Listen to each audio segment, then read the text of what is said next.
ప్రస్తుతం మన జూబ్లీహిల్స్ నియోజకవర్గం మోతీనగర్ పరిధిలో అయితే మనం ఉన్నాం. సో ఇక్కడ ఉప ఎన్నిక అయితే జరుగుతుంది.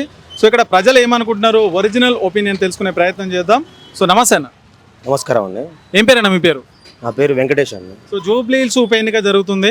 సో ప్రజలు ఎక్కడ వైపు ఉన్నారు, ఎక్కడ ఆలోచిస్తున్నారు, జూబ్లీహిల్స్ ఎమ్మెల్యేగా ఎవరిని చేయాలనుకుంటారు, అసలు ఏమనుకుంటారు? జూబ్లీహిల్స్ పరంగా చూసుకుంటే మా ఏరియాకి సంబంధించి బీఆర్ఎస్ ఉన్నా కానీ కాంగ్రెస్ ఉన్నా కానీ ఎటువంటి మార్పు లేదు. 10 ఏళ్ళు అధికార పార్టీకి ఇచ్చినా కానీ బోరబండ్ల స్కూల్స్ అయినా కానీ హాస్పిటల్స్ అయినా కానీ అదే ఉంది. మా బతుకులన్నీ బతుకులే ఉన్నాయి కానీ ఎటువంటి మార్పు లేదు. కొత్త వాళ్ళకి ఛాన్స్ ఇద్దాం అనుకుంటున్నామండి. అంటే ఎవరు కొత్త వాళ్ళండి?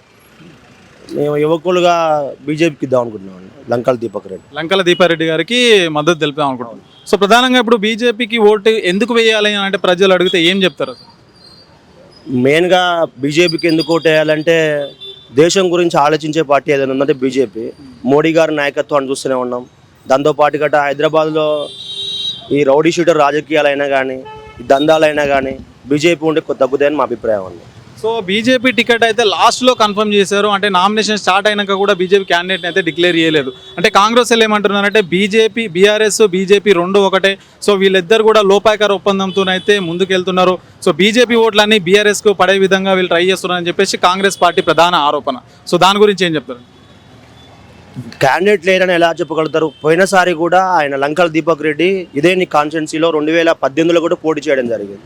లేకపోతే సామాజిక సమీకరణాలు చూసుకొని గ్రౌండ్ లెవెల్లో ఉన్న కార్యకర్తల అభిప్రాయం తీసుకొని లంకల దీపక్ రెడ్డి గారికి అవకాశం ఇచ్చి అనుకోవచ్చు.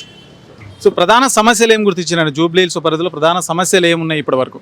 ప్రధాన సమస్యలు ఏంటంటే మున్సిపాలిటీ సమస్యలు అలాగే ఉన్నాయి. దాదాపు మా అన్నీ కూడా కిరాయి ఇళ్ళే ఉన్నాయి. ఇల్లు లేవు, కూడా కట్టించిన పాపాన పోలేదు. అది మెయిన్గా మాకు ఇల్లు సమస్యలు ఉంది బాగా. సో లంకల దీపక్ రెడ్డి గారు ఏ విధంగా హామీ ఇస్తున్నారు, ఏం చేస్తారు, ఎమ్మెల్యేగా గెలిచిన తర్వాత ఏం చేస్తామని హామీ ఇస్తున్నారు ప్రజలకి? ఇక్కడ లంకల దీపక్ రెడ్డి గారిని ప్రధాన ప్రతిపక్షంగా ఉండి కొట్లాడి మాకేమైనా న్యాయం జరుగుద్ది అనుకుంటున్నాం. థ్యాంక్ యూ అన్న. ఓకే.